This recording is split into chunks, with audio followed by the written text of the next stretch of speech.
Yo, yo, yo, what it do, what it do? We back with another motherfucking episode, Never Want to Talk podcast, you know what I'm saying? Yes, sir. We got a special guest in the building today. Go ahead, introduce yourself. HITDAT, the kid that did the mayor of the city, you did? Yes, sir. Now, bro, how do you get the name Mayor of Dallas? Man, it was crazy because like this is when the transition from just me just hosting all the events into the V Live came about. And it was like, damn, bro, you the mayor, fool. All the rappers coming in, you like the mayor, my nigga. Like you don't pick sides like as far as a governor. Like you gotta be political. Like you ain't diplomat, you ain't Republican, you political. So majority of mayors, they more so political. So they gonna work with all sides. So they like, nigga, you the mayor, my nigga. And then, you know, of course the different rap beefs, nigga you was just mayoring. Like you wasn't picking sides. And a mayor can be able to go on this side and that side with no goddamn intrusions or no goddamn me. You ain't gotta look over your shoulders. You blessed to walk on all ground. So nigga called me that shit, one of my big homies. Yeah. And then he was like, bro, he started calling that shit. I said it one time, and then I think a blogger picked it up, and it went on from there. Well, let's go back a little bit because, you know what I'm saying, you hung out with two of the top rappers, you know what I'm saying, they had differences with each other. Yeah. How did you like be able to go on both sides and not choose a side? Because before they were beefing, everybody was cordial. Everybody was, you know what I'm saying, all grinding to get to the point. That's around time, you know. Yella had the goddamn me. Trapping Designer. No, but even before Trapping Designer, last night I was at the club. I was fucking too, but that run. You know what I'm saying? You know, Trap Boy, he was just a household name. You know what I'm saying? Just pushing mixtape grinding. And then, you know, 3, he was dropping his first mixtape, and like, it was like, shit, we seen it, you know what I'm saying? Shout out Ticketmaster and shout out, like, I think DJ D-Real. We was like, bro, these gonna be the next niggas. And Maserati, yeah, of course, free my boy. And he gonna be coming home. My nigga just probably checking into the halfway house. Nah, like sure. Monday. Free Maserati. I just talked to that nigga like yesterday. That's hard. I stay in touch with that nigga. But them was the 4 cats that we felt like that was gonna be the future that people didn't necessarily believe in. Yeah. So that's how the Dallas versus Everybody came about. That's how the Dallas versus Everybody came out. We seen the NWA movie. Ticketmaster had a great idea. And he was like, bro, you got to be the Dr. Dre because you going to be the young DJ over this shit, my nigga. Like, Ticketmaster seen this shit because the DJs was dropping off and some was giving up or some was going to jail. And it was like, we need a new face. So he put that lineup together, and then the relationship that we built through that, it wasn't no bias in it. It was everybody wanted to see everybody win. Now, did that tape do what y'all expected it to do? We never dropped it. It never dropped. It never dropped. But after, I mean, I remember seeing it on Say Cheese, and it was like every city did one after that. It was a LA versus everybody, Detroit versus everybody. You know what I'm saying? And so you mean to tell me that originated right here in Dallas? Yeah, that shit was big, bro. Besides the NWA shit. Where is that tape now? Man, it's in the vault. It's in the vault. They want to hear that? Yeah, nah, for sure. I'm trying to see what's going on with that. Cause like a lot of people, I didn't get to hear it. I don't know the details. I don't know how true this is, but they were saying it was a verse that one of the rappers, I don't know which rapper, because they won't tell me. One of the verses was like as far as they made it a competition, and then from that it led to other shit, and then it didn't get done. I don't know how true it is. You gotta ask them, but. Okay. I was salty as hell by that tape not dropping. Yeah. Because to see what happened now and the ones we picked turn into what they turned into is like, can't nobody, like we knew what was what. Yeah. Early before people was jumping on it. So it's dope to have that. You know what I'm saying? That little vibe. For sure. Now, like with you being around that time, you know what I'm saying, and knowing what the artists are now, you're a gatekeeper. You feel me? How do you feel about being called a gatekeeper? It's crazy because everybody got their own definition of gatekeeping. And, you know what I'm saying? I appreciate everybody who be saying that shit. That shit dope, you know what I'm saying? But, you know, I just look at it like, shit, we just doing our due diligence for the city. You know what I'm saying? Like, if that included to get put on the list, that's dope. Because there was a lot of backlash on it. And I never responded to that shit because I was kind of confused. I was like, what's wrong? Because everybody on there, plus people that's not on there, had a role in the city. A lot of people be doing so much stuff for clout that they want the other people to make it seem like, all right, a rapper coming to town. I seen niggas not make the show. stand outside in the back for about 2 hours just to take a picture and make a badass caption with it. He ain't lying. Dead ass serious. He ain't lying. And then you would get a whole lot of comments under like, yeah, them niggas working, them niggas working. They ain't working like a motherfucker. And I could literally be in that room chilling with them niggas. And I'm under the old Dallas law. I don't do it for the clout, so I don't know how to pull my phone out. If it's a cameraman there and they take pictures, I be like, bro, send me that. Right. But I can't pull my phone out because I feel like, nigga, shit, I'm just as important as you guys. Nah, Nigga, y'all niggas need to be taking pictures with us. We need to be collectively taking pictures. You know what I'm saying? It was a situation, it was one situation, and this is what changed my outlook on it. Even though I still need to be grinding and putting it in people's face, because if people don't see you working, they're gonna consider you not working. That's fucked up, but that's the law of the social media rules. I was in the studio with Kevin Gates. Baby was recording. It was interviewing him. And he had to interview him during our time slot when he was on air. And I'm talking about it's a great interview, man. I'm talking about a lot of content that actually put out there. And Gates was like, you know what I'm saying, I just started my clothing line. And I was like, hey, Gates, I want to give you a hat, you know what I'm saying, such. And he was like, yeah, big brother, come on, bring it to me. I ran down to the car fast as hell, went, brought back the hat up. He put that motherfucker on, like, damn, like, okay, damn, I went to pull my phone out. He was like, big brother, we do this shit on the love, man. Yeah. He was like, some shit, you know what I'm saying, you just make it natural, organic. Yeah. And from that moment on, I was like, you know what? That's real in a bitch. It taught me something. And he kept it playing with me. I don't know if he ever posted it or not, but the fact that he chose to put it on throughout the interview, word, walk out, word, that was enough for me to make me feel good, to be like, damn, if somebody take a picture with Gates, damn, he got my hat on. Yeah. So it made me look at the clout chasing and how people move so different. So sometimes some of them lists be right with some of the gatekeepers, you know what I'm saying, because them people do put people in a position and they make phone calls, you know what I'm saying, including myself. Yeah. You know what I'm saying? Nah, I feel like you one of them people, if you come to Dallas, you got to tap in. Like, yeah, man. regardless. Like, it's dope to if get you to that moving, point. Yeah. you got to tap in with Hit That. Man, No it's bullshit. dope to get to that point, you know what I'm saying? And I appreciate all that, you know what I'm saying? Like, real humbly, because, shit, I remember when I was working for $50, you know what I'm saying, to be in the position I am now. So it's a blessing, bro, because the catch is, I just want to be a definition for the city where it's like, man, I can get to that point. You know what I'm saying? It's going to take work. And you know what I'm saying? There's going to be a lot of ups and downs in it. The goal is, a lot of artists, they just give up too easy. Mm-hmm. It's a meme where it's like a dude digging, and nigga, he digging in the dirt and he pick up a little diamond. And the other nigga digging, looking at that nigga pick up the little diamond, and he quit. But it's a big-ass diamond right underneath that dirt for him. Yeah. But the catch is, people be so captivated in other people's success and growth that they take away from their own work ethic. Well, let me ask you this, bro. How do you feel about the list that we make? You know what I'm saying? Do you feel like that causes too much drama, or is it a good thing? Man, I love it. The only reason I love it is because it gives the city something to talk about.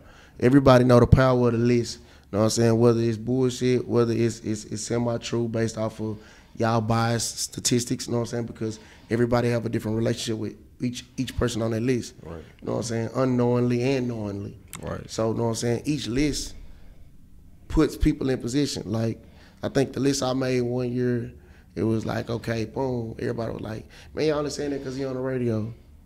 But shit, I put all that work in before the radio. So me being on the radio makes me a gatekeeper. So it's like, damn, we found the biggest artists first that's in the city, that's running around the city. I ain't gonna lie. When I seen Drake followed you on Instagram, I said, hit that major shit show, goddamn gatekeeper. Salute Drake. Drake not following a lot of niggas on Instagram, man. Drake, you know what I'm saying? You know what I'm saying? And, you know what I'm saying? I've never talked to the man ever, but you know what I'm saying? I catch him liking something. If I post something, I catch him in a DM liking something, give me a salute emoji. So it's love, you know what I'm saying? So it's big. It's big time. It's big because you got to think about it. You know what I'm saying? Drake follow big platforms and they're grown out of this, like blog sites. So he's watching. You know what I'm saying? All these people watching, the Soulja Boys, all these people are watching. The catch is, you got to keep working. And sometimes your work ethic going to blossom out to that flower. So a lot of people don't. It's hard to tell a motherfucker who ain't never seen success that success is coming. That's real. Because it's like telling a broke nigga, man, you going to be rich one day. Yeah.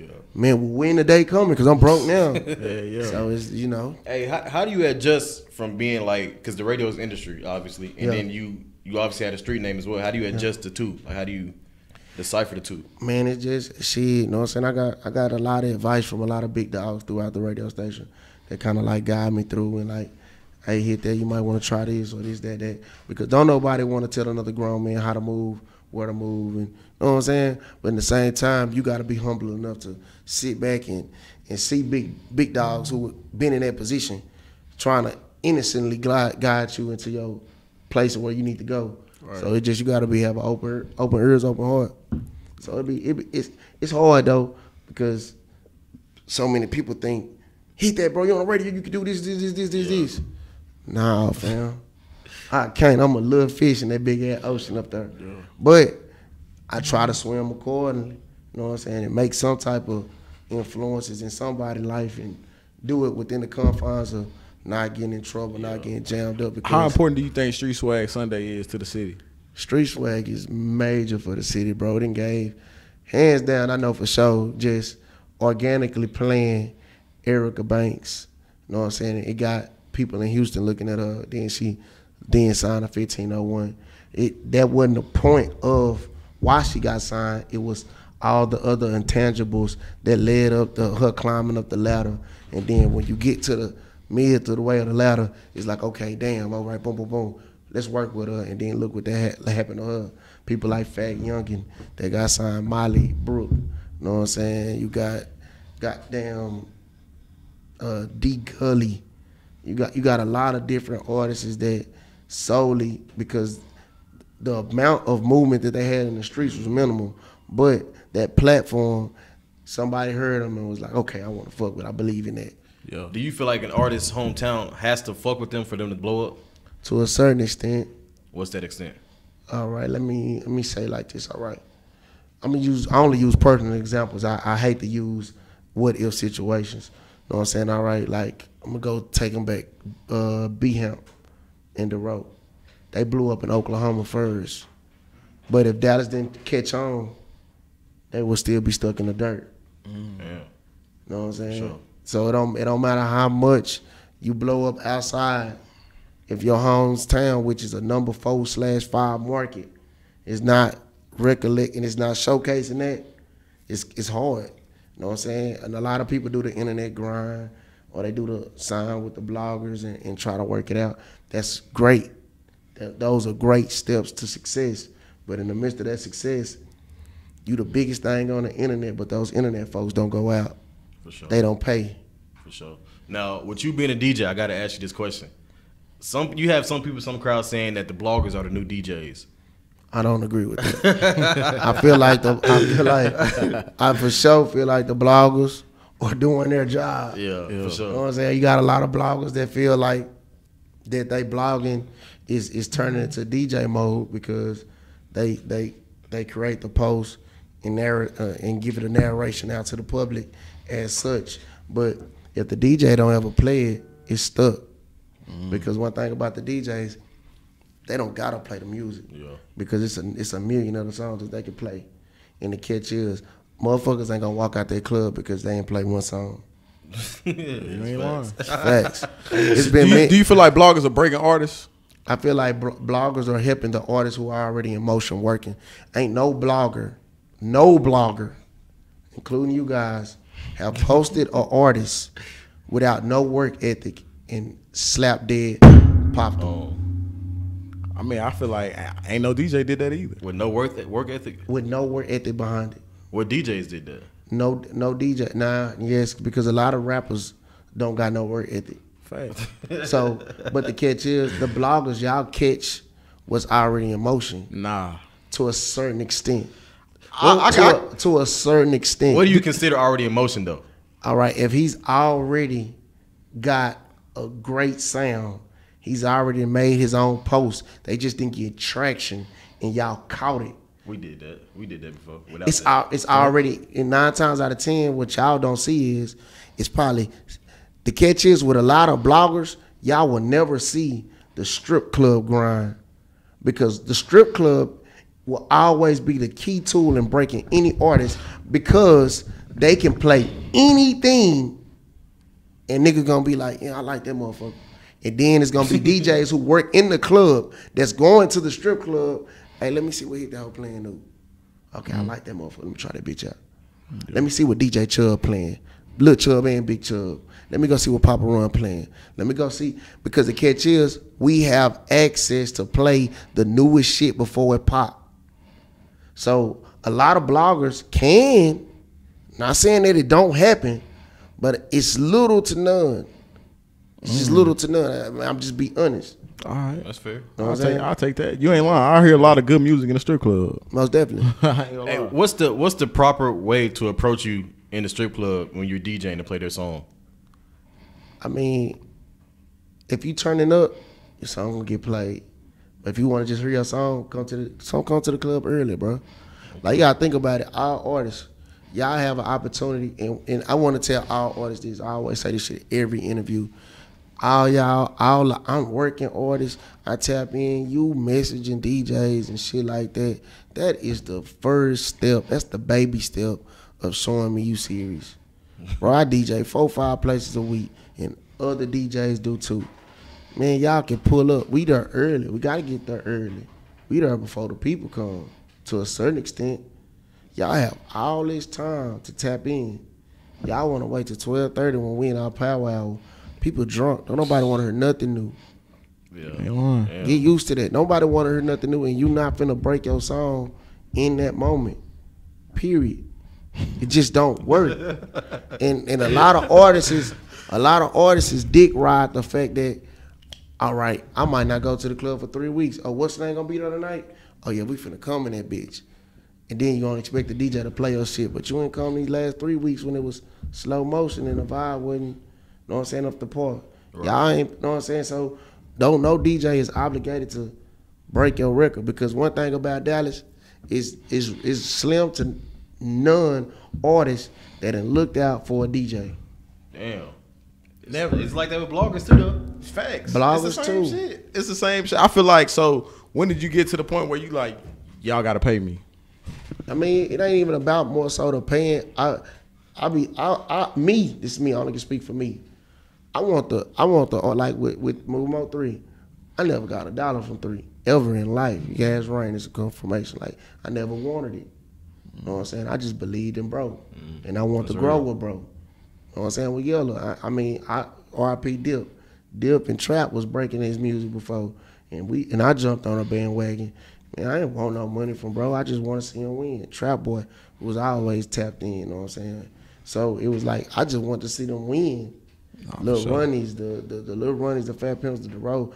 Man, I don't want no money from y'all. I want to see y'all win, because the catch is, if I'm doing my job as a DJ, I'm going to always get booked. I'm going to always be relevant. That's my job. I can't dictate my financial upbringing off of another man feed me. Now, if you do it, God bless you, my brother. You know what I'm saying? I got a lot of kids. Jordans ain't cheap. You know what I'm saying? Yeah. But all your kids wear the Jordans too. You know what I'm saying? You know what I'm saying? So with that being said, it's like shit, I gotta do my due diligence as a DJ to put myself in position to be relevant and win and current. So I don't look at it like that. It'll be well nice though. Don't get me wrong. Yeah. It's well nice, goddamn me, but at the same time, I just gotta keep busting my ass. Nah, for sure. You know I'm gonna use another example, you know what I'm saying? Terry, when I had my first podcast before I got on the radio, Terry was the cameraman. Nobody knew Terry. You know what I'm saying? We could have went with people that was already at a platform. For what? Shit, we ain't have a platform when he started this shit. Nobody showed us love. We had to work. I'd rather work with a nigga and watch him grow. And then look where he at now. He got it. I'm on his show now. Hey, so shout out DJ Dip, man. Rest in peace, Dip, for sure. You know what I'm saying? And Dip used to be like, bro, man, we gotta get a camera. I was like, man, fuck, we gonna get this. Nah, bro, I got a little nigga food. That nigga hungry food. And I was like, and I remember him saying the name, Dallas Go. I was like, he got a badass name though, so fuck it. I like the name. Yeah. If it wasn't, I promise you, if it wasn't for that name, it probably would be no Terry. Don't care. Because I was like, bro, Dip was like begging me, like, hey, bro, we need to put him on. You know what I'm saying? Glenn was like, we need a cameraman. He gonna be there every time. I was like, all right, fool, all right. What's his name? And she, Dallas Globe. I was like, ooh, that's a badass name. Yeah. Nah, for sure. When I first met you, bro, like you really pro Dallas. Like Nah, you like no doubt. Dallas nigga for sure. Like if a nigga say what's the definition of a Dallas nigga, hit that the first thing on my mind. I ain't gonna lie. You know what I'm saying? We and that's why I always say I'm okay with people saying it's a gatekeeper, because I was always Dallas. When I was doing my traveling DJing, you know what I'm saying, before my kids got a little older and more involved in sports, you know what I'm saying? It was no DJ. Hands down, was no DJ touching Atlanta, Los Angeles, New Orleans, Chicago, motherfucking Phoenix, all these states, Oklahoma, Kansas, on a monthly basis. We was hitting all these spots and putting Dallas out there to the masses. Getting, hey bro, hey Yellow Fool, they got the song hot out here, bro. Hey, tell them they want to book you. Hey 3, they want to book you. They don't know these cats, right, but they know the DeRose and they know the big names. You know what I'm saying? We was the ones forcing the issue. You know what I'm saying? Like me, J Red, and the other people that was coming in. So that's why I say I'm pro Dallas. Like, and can't nobody say that. Like, can't nobody say that. During our run, that 2016, 17, 18 run, we put Dallas on the map in a major way. We was, when the Cowboys were playing the Rams in the playoffs, we was getting booked to go to LA. When they was playing them in New England, we was getting booked out there in Rhode Island. You know what I'm saying? Shout out Silhouettes with you know what I'm saying, the clubs like that. We was putting people in, when he played Atlanta, we was at V-Live Atlanta. When he played New Orleans, we was at V-Live New Orleans. We played the Cardinals, we was at V-Live Phoenix. You know what I'm saying? Shout out to DC for having all these places for us to, you know what I'm saying, operate. In the midst of us operating, we went through a Dallas segment because Dallas people was coming, traveling with us, putting the city on in a major way. So a lot of people don't understand the power of a nigga just getting money, that's hustling, going out of town with the DJ, turning up when they play Dallas music to make people buy into, hey, this is the hot shit. People don't understand just the customers who buying bottles and out of town requesting, hey, bro, we from Dallas. Play some Dallas shit. Damn. That shit go a long way. Yeah. You know what I'm saying? So all those. Is that still in the culture right now? For sure. Okay. For sure. You know what I'm saying? Shout out Earl. Earl, you know what I'm saying? When Earl was moving from doing fights and shit, and he had the Dallas on the goddamn Greyhound, rolling with him. You know what I'm saying? On them Spirit flights, rolling with him. And we were putting on, before he was big. You know what I'm saying? People was putting time into that, you know what I'm saying? And other people that's growing in the game now. So everybody is involved in being a part of the growth, which is opening the doors to make our city what our city need to be. For sure. Now, the dance era was big in Dallas. You know no doubt. Do you feel like it can make a comeback? It never left. Damn. Like, whether you know it or not, it never left. You know what I'm saying? Shout out Sauce Walker. He always showed love to Dallas because he know that was a part of his growth, and Dallas influenced him more than Houston did. Mm-hmm. That's why his sound is what his sound is. It's really anti-Houston, but he's so lyrical. You gotta respect it because you could tell he was around the Scarfaces and he was around the Pimp C's and the Bun B's as far as his lyrical aspect of it. But his fun aspect of it, that solely came from Dallas. Houston wasn't having fun like that to a certain extent. Besides the hooker vibe and you know what I'm saying, that type of vibe. Yeah. Dallas was the dancing city. He re-innovated that. Club guy, B King, he'll tell you, hey man, without Dallas, I wouldn't be who the artist I am today. You know what I'm saying? And I'm glad he didn't give up. And look at what he doing now. So Dallas, the boogie movement, the whole dance movement never died off. It just, we didn't embrace it. And we let outsiders come embrace our culture. So now we lost our identity. So now you got a section that they gang banging. They direct. You know what I'm saying? You know what I'm saying? Shout out my man Sachi and little homie that got the clothing line direct. Damn. But they direct. And then you got the still got the fun, you know what I'm saying, the Oiler team. Grand Prairie side and Dallas included too. They kind of more migrated because they better with computers and pushing that dance movement, the yee and the whoa and all that. You know what I'm saying? And then you got the gangsta ass Arlington, Irving, Fort Worth gangster side. So all that was a part of dancing. It was all a part of the dance movement because you couldn't have one without the other. When we were doing the dance, the boogie movement, we was having more fights than dances. Damn. You had to be there. And if you was there, you know. Them same niggas that was dancing was literally catching bodies and murders. It ain't nothing good to talk about, but it's a fact.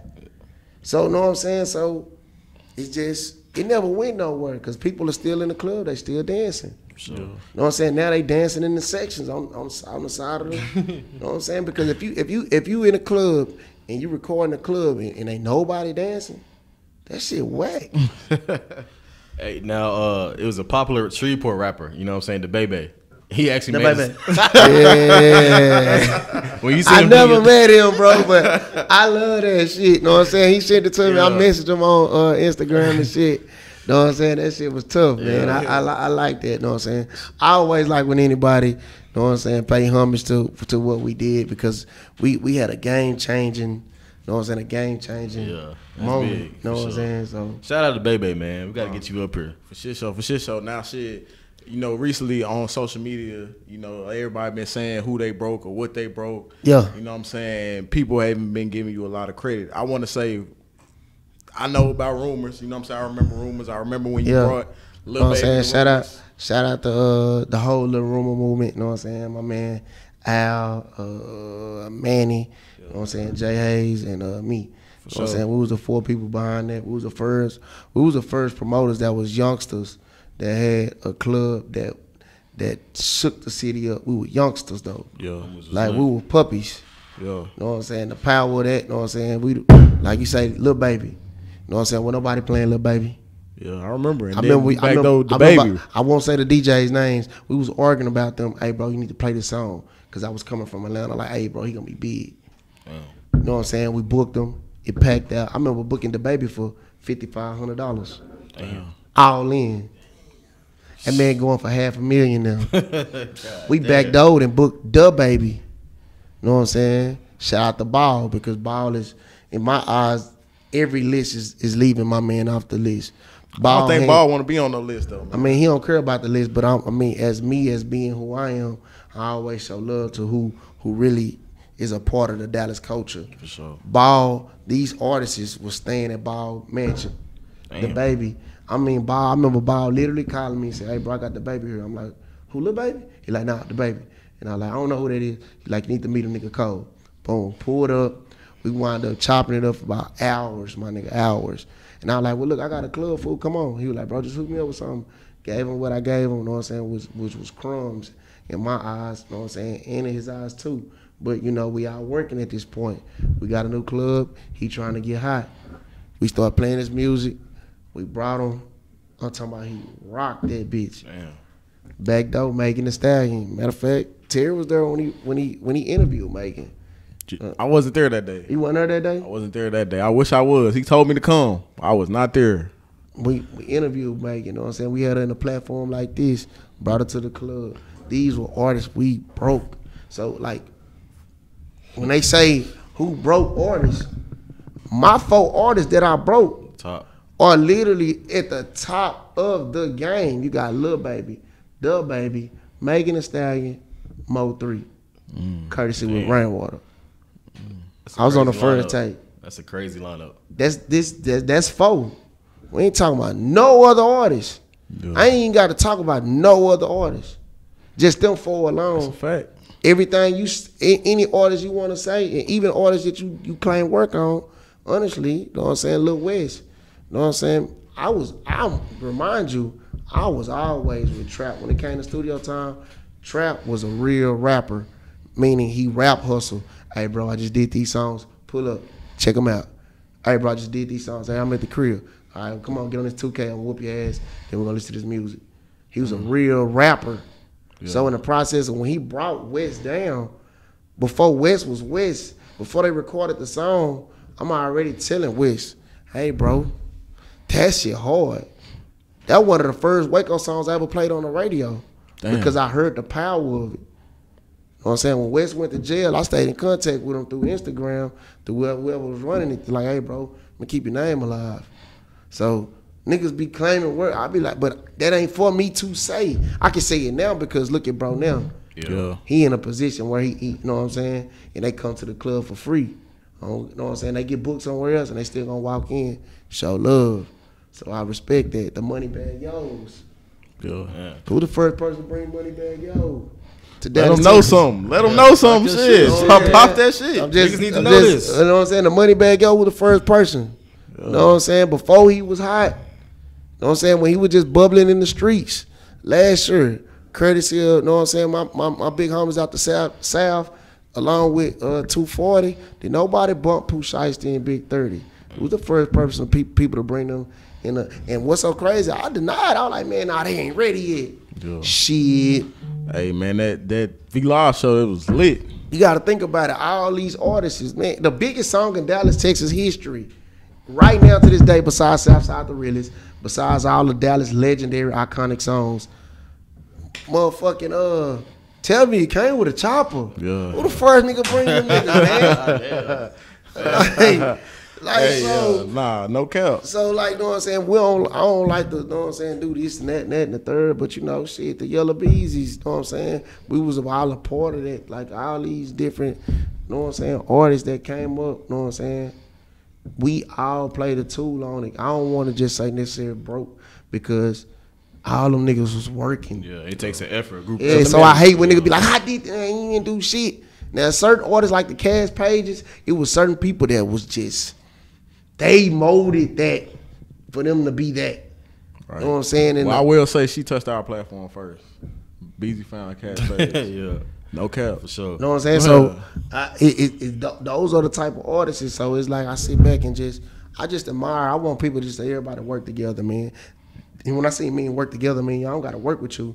But if you see something working and you done touch something, shit, let me touch it too. Yeah. Right. Because now it's two platforms pushing something and you don't know who watching your platform. I don't know who watching my platform. Yeah. You know what I'm saying? Like, that's how we need to work together. How do you think we can start that? How do you think we can initiate that process? Man, you know what I'm saying? You gotta put your pride to the side, man. Niggas gotta put their pride to the side.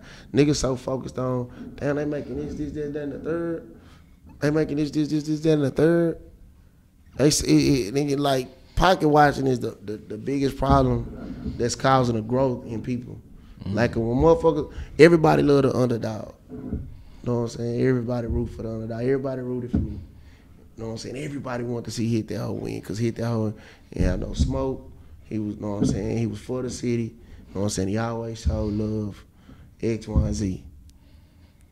Now it's like, shit, man, we don't fuck with that nigga. He made it now, so it's like, yeah. But, you know what I'm saying? But I'm the same nigga. Yeah. I do the same work. Y'all catch me, I do the same shit. I pull up. Nigga, the nigga text me, I pull up. Yeah.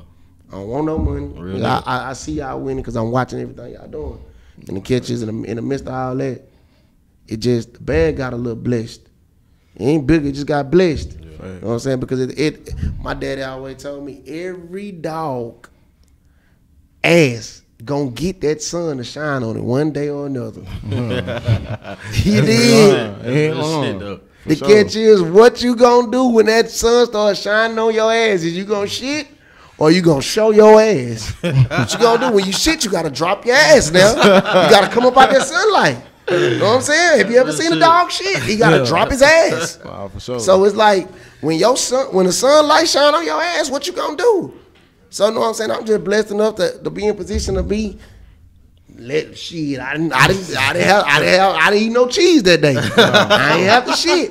I just let the sun shine. Goddamn me. So it's like that's the way. That's the law of the land, man. Man, for sure. Hey, now the Hidalgo clothing, man. Where can we get this? Why I can't buy no Hidalgo, man? Man, you definitely why I can't get no Hidalgo? Hey, you know what's so crazy, man? You know what I'm saying? Because if people I already know, if you know what I'm saying, I was like putting that shit on for years, and it was like, and it was dope. It was fun, like, you know what I'm saying, because that was my passion. Growing up, I come from a great two-parent home, but we weren't financially able to buy Jordans, buy the nice clothes, nigga. We was some Levines, Follies, Perales, shopping ass niggas, but we gonna make it look good, no doubt. You know what I'm saying? So when I first touched my first little check, you know what I'm saying, shit, I was like, I got addicted to buying clothes. That shit lasted for like 10 years. Yeah. Me addicted, like it's a tough addiction. Man. Buying all the shoes that you seen kids have in elementary, middle school, and high school.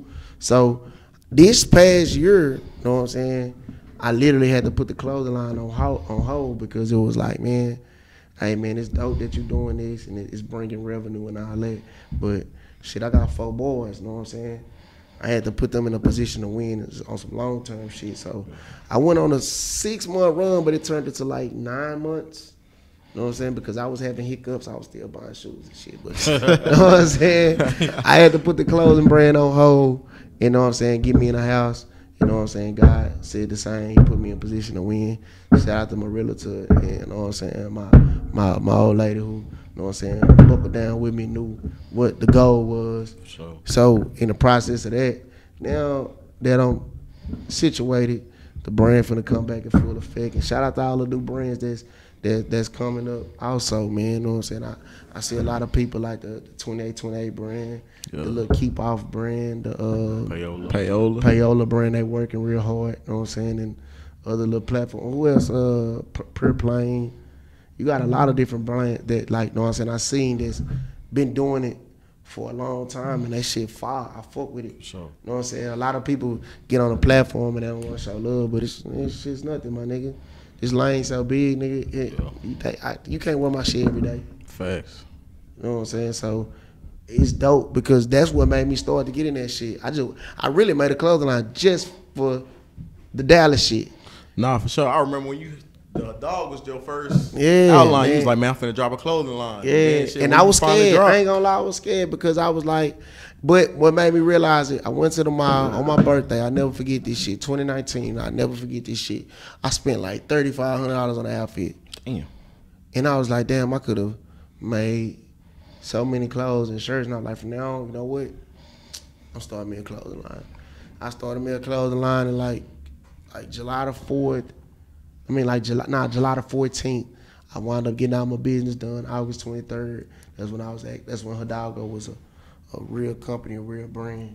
So it's been like 2 years since a nigga did that shit. COVID was a setback, but it was a dope blessing though. I learned a lot of shit. But you know what I'm saying, now it's time to kick it back full effect. So it's gonna be some dope girls. I got a whole lot of shit coming. Like, I'm gonna do a big drop December. Like, December is gonna be like my first welcome back party. So we're gonna be up and at it, man. So I definitely gotta get y'all some gear. And I'm opening up a store. Oh yeah. I'm opening up a store, man, because that's what made it so dope that a lot of people couldn't get their hands on it. And they were seeing all the rappers in it and shit. You know what I'm saying? Salute Boosie, Bankroll. You know what I'm saying? Lil Ronnie. You know what I'm saying? That's my fucking guy. Man, nigga told me yesterday, y'all don't see how Lil Ronnie be wearing hit that shit. Lil Ronnie be putting that shit on. Lil Ronnie, my nigga. You know what I'm saying? Rennie Rucci. She always come grab some shit all the time. Salute to her. And just a lot of other. I know I'm forgetting Erica Banks. She was putting that shit on in her when she signed a 15-1 and had her biggest song. She was wearing that shit faithfully. She get on my ass, tell me send her some new shit. So all these different people, you know what I'm saying? We gonna get back at it, man. Nah, shit show, man. We appreciate you. And I'm gonna send y'all some gear too. For y'all need some hoodies. Yeah, man. I need some Dallas hoodies. You got that shit? That's what I'm talking about. But no, for sure, man. You definitely a legend. You know what I'm saying? Not just Dallas, just you a legend, bro. Like, you really made your own blueprint, found your own way, and you doing your shit. So, like, what advice do you got to the kids or young people watching you that you influencing? Man, I say, man, just the catch is, man, when you running a race, man, you can't lose. Like, if it's 8 people in a race, you get 8th place. That's a place. You don't lose when you place. Damn. You only lose when you start running the race and you don't cross the finish line. Ain't no timeline on success. Shit, it's some people that get their money early in their 20s. It's some people get the ball in their 40s. And last but not least, it's not how much money you make. Because I had a big homie tell me this, you know what I'm saying? A big homie who was out of town one day, and I never forget this shit. I was like 20. It was like 2014, 2013. It was a while ago. And it took me a long time to go with the plan, but long as it hit, he was like, I had my phone out just like this, and I had bought something. The bank statement popped up, and we were sitting all next to each other. He like, goddamn, hit that, how you balling? And I was like, Hell nah, man. Look at y'all, nigga. Y'all worrying what I got in my bank account. Know what I'm saying? And he was like, bro, these niggas, some of these niggas ain't got, these ain't they clothes. They got to get these clothes back. Some of these niggas got other nigga money. They just got it in their pocket. That ain't theirs. Damn. They got to give it back. And I didn't understand that. And it made me look at it. Hey, man, everything you see ain't what it is. And if you got a $30,000 job, but you say 20 of your 30, you got more money than a nigga that got 100, but he got a goddamn $100,000 lifestyle. Damn, that's free game. Yeah, free game. Pay attention. Sure. Hell yeah, put that money up, save it, stack it. My goal was, niggas say, I dress like I'm rich and a bitch, and I'm in an apartment. Yeah. I'm hustling ass backwards. And you know what? I gotta get off subject. Shout out 1K.